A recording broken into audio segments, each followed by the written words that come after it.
ये न्यू कोंडली का सन्नी बाजार रोड है और सुबह सुबह यहाँ 7:30 बजे से लेकर लगभग 10 बजे तक ऑफिस जाने वाले सैकड़ों नहीं हजारों लोगों का तांता बना रहता है। और शाम के समय यही भीड़ जो अभी ऑफिस जा रही है, ऑफिस से घर वापस लौटने के लिए, जैसे पंछी अपने शाम को अपने घर वापस लौटते हैं, उसी तरह वे लोग भी वापस लौटते हैं। पीछे कोंडली गांव और दर्जनों अनधिकृत कॉलोनियाँ हैं जहाँ से हजारों लोग सुबह सुबह उठ करके रोज़ाना ऑफिस जाते हैं। और ये सिलसिला आज से नहीं बल्कि हर दिन चलता है। रविवार तक को भी ये सिलसिला बना रहता है, क्योंकि प्राइवेट नौकरी में कोई भी दिन काम रुकता नहीं है और ये सिलसिला लगातार बना रहता है। अभी केंद्र सरकार ने आयकर सीमा को 12 लाख रुपए बढ़ा दिया है, मगर हिंदुस्तान में 85% ऐसी आबादी है कि वर्कर हैं जिनका वेतन 15,000 रुपये से नीचे है, और वो न कल आयकर के सीमा में थे और न आज आयकर की सीमा में है। आयकर सीमा 12 लाख रुपए करने के बाद भाजपा सरकार अपना पीठ खुद थपथपा रही है। पहले जो 8 करोड़ जो इनकम टैक्स रिटर्न्स दाखिल होते थे, अब बमुश्किल से 2 करोड़ ही इनकम टैक्स दाखिल होंगे। यानी 140 करोड़ की आबादी में केवल 2 करोड़ ही लोग ऐसे हैं जो 12 लाख रुपए से ज़्यादा कमाते हैं और इनकम टैक्स के दायरे में हैं। एक समय था, आज से 4-5 साल पहले, कि 10,000 रुपये ही लिमिट था वेतन का, लेकिन अब वो थोड़ा बढ़ गया है और 15,000 रुपये की सीमा से नीचे देश में 85% की आबादी है जो वेतन कमाती है, और वो 15,000 रुपये के लिए सुबह सुबह दफ्तर जाती है और शाम को घर वापस लौटती है।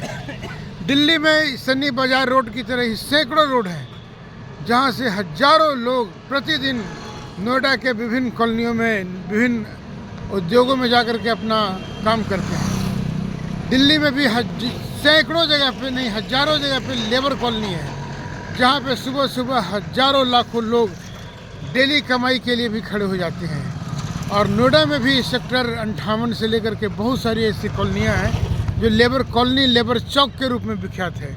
और लेबर चौक यानी कि जिसमें सुबह सुबह हजारों लोग अपने रोज़ाना की कमाई के लिए खड़े रहते हैं, और वो एक तरह से मंडी है, लेबर मंडी है, जहाँ पर लोग अपने घरेलू कामकाज के लिए या कंस्ट्रक्शन के काम के लिए लोगों को ले जाते हैं।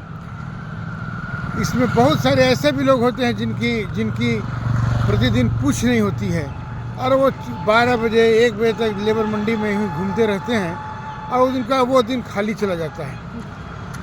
भारत विश्व की बड़ी आर्थिक शक्ति बनने जा रही है। हमारे प्रधानमंत्री हमेशा बोलते हुए नहीं थकते हैं कि हम विश्व की 5वीं सबसे बड़ी अर्थशक्ति बनने जा रहे हैं, मगर कभी कभी शक लगता है कि जिस देश में 80 करोड़ लोग आज कोरोना के बाद भी दोनों शाम सरकारी राशन पर खाना खाते हैं, तो ये कैसा देश है जिसकी 60% की आबादी गरीबी रेखा से नीचे है, या रोज दो टाइम का खाना खाने के लिए भी सरकार पर निर्भर करता है। एक तरफ सरकार यह कहते थक नहीं रही है कि भारत में गरीबी रेखा से कम वाले लोग घटते जा रहे हैं, लेकिन ये कैसा और कौन वो लोग हैं जो 80 करोड़ लोग जो दोनों समय खाने के लिए वो सरकार पर निर्भर करते हैं, और 12 करोड़ लोग जो अब तक 12 लाख की आयकर सीमा जो बना दी गई है वो निश्चित तौर पे ठीक है, क्योंकि एक तरफ अगर लखटकिया नौकरी करने वाले भी कुछ हैं, हजारों लोग हैं, तो दूसरी तरफ 100 रुपये की कमाई करने वाले भी करोड़ों लोग हैं जिनका एक दिन की कमाई 100 रुपये से भी कम होती है। दिल्ली के चश्मे से हम पूरे हिंदुस्तान को नहीं देख सकते हैं, लेकिन अगर पूरे हिंदुस्तान को अगर देखें तो दिल्ली को भी पूरा हिंदुस्तान नहीं समझा जा सकता है। पूरा हिंदुस्तान दिल्ली जैसे महानगरों में रहता है, चाहे वो कलकत्ता हो, चाहे बॉम्बे हो, मद्रास हो, नागपुर हो, कानपुर हो, मगर हर जगह बेकारी, बेरोजगारी और वेतन का लगभग समान मापदंड है। 12 घंटे 14 घंटे हाड़ तोड़ काम करने के बाद भी 10,000, 8,000, 7,000 रुपये से ज़्यादा वेतन नहीं मिलता है। देश में कहने को तो बहुत कुछ है, यहाँ लाखों प्राइवेट स्कूल हैं, लेकिन वहाँ पर भी 4,000 और 5,000 रुपये की ही नौकरियाँ पर हजारों लड़के लड़कियाँ काम करने के लिए विवश हैं। 12 लाख रुपये की नौकरी, 12 लाख रुपये की जो आयकर सीमा कर दी गई है, वो निश्चित तौर पे अच्छा है, क्योंकि वेतन का पैमाना, सरकारी वेतन का पैमाना 7वें वेतन आयोग के बाद लगभग 50,000 रुपये इनकम हर 4th ग्रेड के लोगों को भी हो गया है।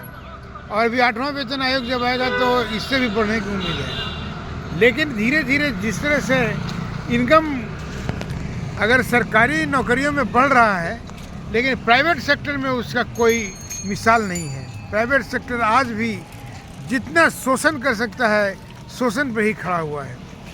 लेकिन सरकार को यह देखना पड़ेगा कि न्यूनतम वेतन आयोग का न्यूनतम वेतन की जो सीमा तय कर दी गई है, क्या उतना वेतन भी सब लोगों को मिल रहा है? देश का एक बहुत बड़ा वर्ग है जो आयकर से बाहर है, मगर उसकी कमाई किसी से कम नहीं है, किसी से कम नहीं है। लेकिन फुटकर विक्रेता या ऐसे ग्रेड में है जिनकी कोई स्टैंडर्ड नहीं है और वो अभी भी गरीबी रेखा या आयकर से बाहर है।